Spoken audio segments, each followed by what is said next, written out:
এই যে ফেরেশতারা বসা, সালাম দাও। আদম বলেন না, আমি সালাম দিব কেন, আমারা দেয় না কেন? অনেক মুরব্বী আছে বলে আমি দিব কেন, তোরা আমারে দিবি। এরকম আছে না নাই? না, সালাম সবাই সবাইকে দিবেন। স্বামী স্ত্রীকে দিবেন, স্ত্রী স্বামীকে দিবেন, বড়রা ছোটদের দিবেন, ছোটরা বড়দের দিবেন, এক ভাই আরেক ভাইকে দিবেন, বোন ভাইকে দিবেন। তাহলে ফ্যামিলির মধ্যে শান্তি দিয়ে ফ্যামিলিটাকে সমৃদ্ধ করে দিবে কে? কারণ সালাম অর্থই শান্তি। সালাম অর্থ কি?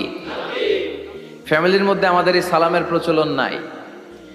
বিশ্বনবী সাল্লাল্লাহু আলাইহি ওয়াসাল্লাম স্ত্রীদেরকে আগে সালাম দিতেন, সাহাবাদেরকে আগে সালাম দিতেন। মা আয়েশা বলেন, এত বছর বিশ্বনবী সংসার করলাম, একদিনও আগে সালাম দিতে পারি নাই। সবসময় বিশ্বনবী আমাকে আগে সালাম দিয়ে দিতেন। তো সাইয়েদনা আদমকে সৃষ্টি করার পরে আল্লাহ বললেন, আদম